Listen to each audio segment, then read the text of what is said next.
Assalamu alaikum friends. My name is Said Irfan. Today we are going to react on the story of Pathan. Who is Pathan? تو اس video میں آپ لوگ جانیں گے کہ پٹھان کون ہے، کہاں سے ہے۔ Let's jump to the video. Pathan یا پشتون وہ قوم ہے جو پوری دنیا میں جرت اور بہادری کی مثال سمجھی جاتی ہے۔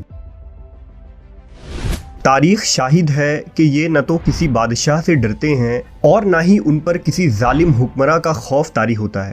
یونانی، ایرانی اور تاریخ کے کئی اقوام نے پٹھانوں کو زیر کرنے کی کوششیں کی مگر سارے ناکام رہے۔ نصف دنیا فتح کرنے والا سکندر اعظم نے بھی جب افغانستان میں قدم رکھا تو پٹھانوں نے دنیا کے سب سے منظم فوج اور بادشاہ الیگزینڈر کو دھول چٹا دیا اور انہیں مقدونیہ واپس جانا پڑا۔ پٹھانوں کی بہادری کی مثال 19ویں صدی کی جنگیں ہیں جس میں سوویت یونین کو پٹھانوں کے آگے گھٹنے ٹیکنے پڑے۔ ایک تازہ ترین مثال پچھلے دنوں امریکی فوج کی شکست ہے جس میں دنیا کے سپر پاور کو ان پٹھانوں نے ایسا زیر کیا کہ جسے تاریخ میں ہمیشہ یاد رکھا جائے گا۔ آخر یہ پٹھان کون؟ امریکی خود کو سپر پاور بولتے ہیں لیکن پٹھانوں کے سامنے کچھ بھی نہیں ہے وہ لوگ۔ اور آپ نے دیکھا کیسے ایک سال پہلے انہوں نے امریکی کو وہی۔ پٹھان کون ہے؟ یہ کس نسل سے تعلق رکھتے ہیں؟ کیا پٹھان کسی نبی کی اولاد ہیں؟ ان کا اس قدر بہادر اور جرت مند ہونے کی وجہ کیا ہے؟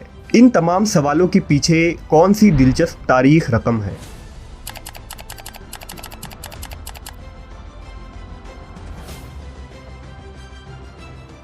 پٹھانوں کی تاریخ اور نسل کے متعلق 3 مختلف نظریے ملتے ہیں۔ بعض کہتے ہیں کہ پٹھان آریائی نسل سے تعلق رکھتے ہیں، بعض کے نزدیک یہ قیس عبد الرشید نامی شخص کی اولاد ہیں جو حضور صلی اللہ علیہ وسلم کے ایک صحابی تھے، اور تیسرا نظریہ جو خود پٹھان تسلیم کرتے ہیں وہ یہ ہے کہ پٹھان قوم کا تعلق بنی اسرائیل کے گمشدہ قبائل سے ہے۔ ہم اس ویڈیو میں ان تمام نظریات کا تحقیقی جائزہ لیں گے۔ پٹھانوں کے روایات کے مطابق قیس عبد الرشید عرف پٹھان قوم کا مورث اعلیٰ ہے۔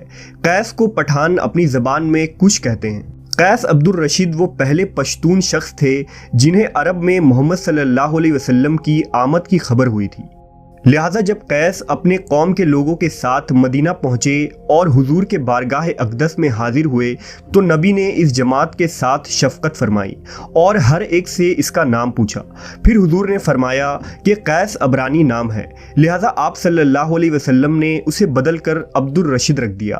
حضرت قیس اور ان کے قبیلے کے لوگوں نے اسلام قبول کر لیا اور اس طرح انہیں پہلے پشتون صحابی ہونے کا شرف حاصل ہوا۔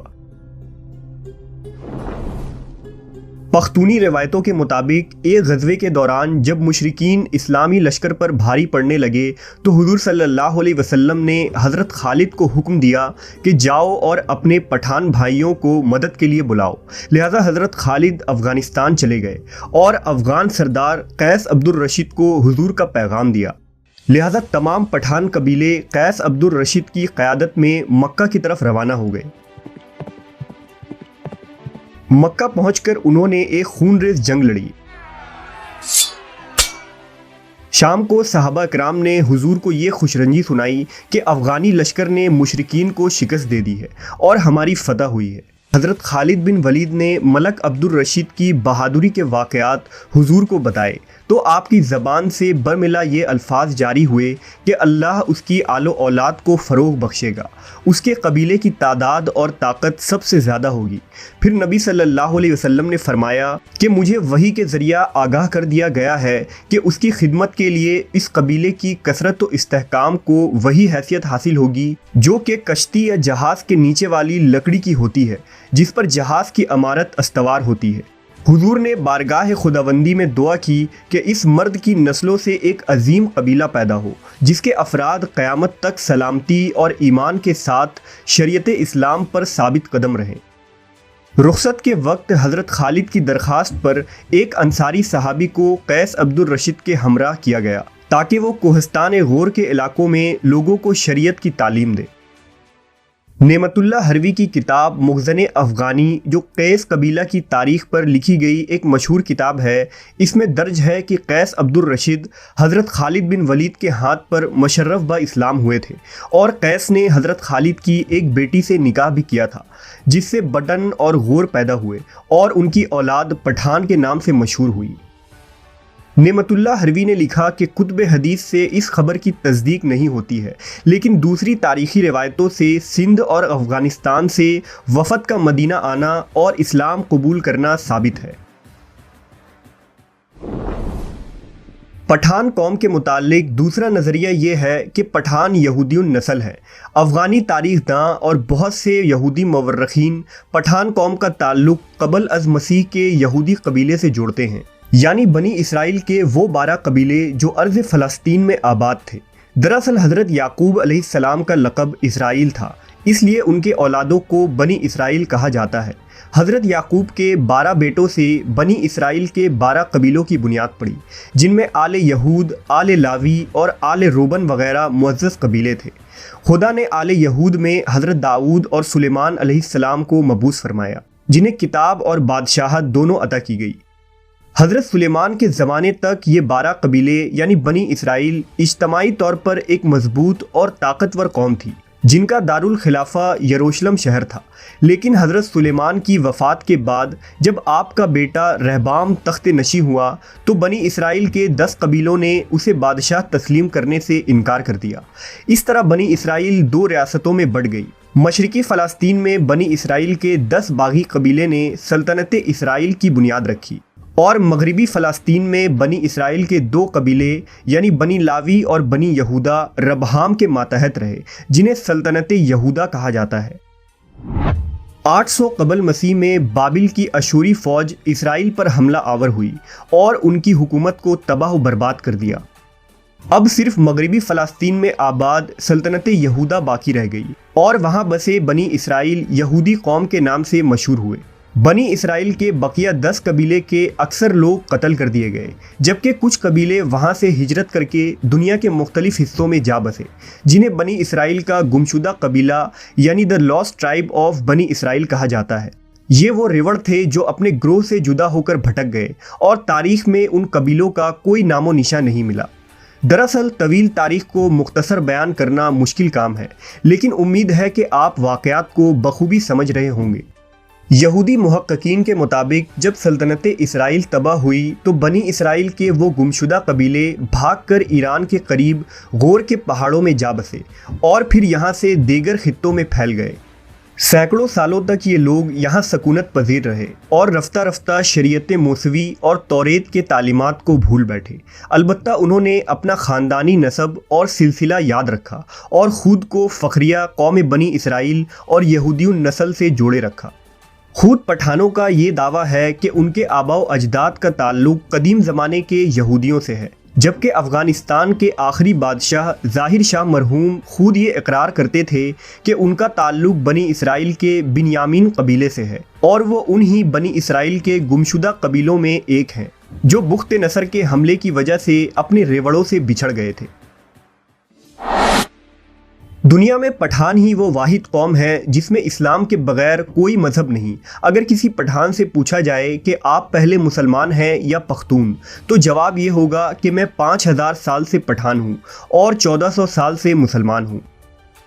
मशहूर मवर्रिख एहसानुल्लाह अब्बासी ने अपनी तारीख़ इस्लाम में लिखा है कि मदीना के यहूदी उन अफ़गानों से बराबर ख़त व किताबत में रहते थे और जब वो लोग मदीना में मुसलमान हुए तो अपना एक शख्स यहाँ भी दावत इस्लाम के लिए भेजा था। अगर गौर किया जाए तो पठानों की बेशतर चीज़ें भी यहूदियों से काफ़ी मिलती जुलती हैं। मसलन नस्ली तौर पर ये दोनों अपने आप को दुनिया की बेहतरीन कौम तस्वुर करते हैं। ये दोनों ही मजहबी तौर पर सख्त होते हैं और दोनों ही सर पर टोपी या पगड़ी रखते हैं। इसके अलावा भी उनके कई रस्म व रिवाज और आदात व अतवार मुश्तरक नज़र आते हैं। पठानों के बारे में अंग्रेज़ों और बर्रे सगीर के कई रिसर्चर ने तहकीकी रिपोर्ट और किताबें लिखी हैं। बर्रे सगीर के एक रिसर्चर ने जब एक पश्तून पठान के डीएनए नमूनों का खुसूसन उसके क्रोमोसोम का तज्जिया किया तो ये मगरिब में आबाद यहूदियों से 95% मैच कर रही थी, जो इस नज़रिए को मज़ीद हतमी और मजबूत बना देती है। नबी सल्लल्लाहु अलैहि वसल्लम की दुआ ही ये वजह थी कि पठानों का अल्लाह की राह में लड़ने का जज्बा आज तक बाकी है और ये कौम अल्लाह की रज़ा और शरीयत के लिए मर मिटने को तैयार रहती है। क़र्ब क़यामत में भी लड़ी जाने वाली जंगों में पठानों का अहम किरदार होगा। हुजूर की पेशन गोइयों के मुताबिक क़यामत के करीब यही वो लश्कर होगा जो इमाम महदी की मदद के लिए निकलेगा। हदीस के मुताबिक इन्हीं इलाकों से अलम लेकर मुसलमान फ़ौजें निकलेंगी जिनका रास्ता दुनिया में कोई भी नहीं रोक पाएगा, यहाँ तक कि वो अपने झंडे ईलिया यानी बैतुल मुक़द्दस में जाकर नस्ब कर देंगे और इमाम महदी के साथ मिलकर मसीह दज्जाल के ख़िलाफ़ जंग लड़ेंगे। आज पठान खुद को यहूदियुन नस्ल कहने पर फ़ख्र करते हैं और हर पठान का यहूदियुन नस्ल से होना काबिल फ़ख्र बात है, क्योंकि वो यहूदी नस्ल से ताल्लुक़ रखने के बावजूद नबी सल्लल्लाहु अलैहि वसल्लम पर ईमान ले आए। ये उनकी गैरत की बुलंदी और ईमान की अज़मत की निशान है कि उन्होंने सच्चे नबी की तस्दीक की, जिनका जिक्र तौरेत और इंजील में मौजूद है, जबकि अरब में आबाद यहूदियों ने आखिरी नबी का इनकार किया और आप पर ईमान न लाए, सिर्फ इस बुनियाद पर क्योंकि हुजूर का ताल्लुक बनी इसराइल से नहीं बल्कि बनी इस्माइल से था। और इस तरह वो यहूदी नस्ली तासुब और हसद व कीना की वजह से गुमराह और खार हुए। बिलाशुबा नस्ल, रंग और ज़बान इंसान के लिए तब ही काबिल फ़ख्र है जब वो सिरातल मुस्तकीम पर गामज़न हो और सच्चे माबूद और सच्चे नबी पर ईमान लाए। No power can beat them, because this is the Prophet Muhammad, peace be upon him, prayer to Pathans, and we know the Prophet Muhammad, peace be upon him, prayer is so powerful. Because of this, Afghani Pathans are very powerful and strong men in the earth. तो ये थी पठान का story और पठान का power के पठान कैसे लोग हैं।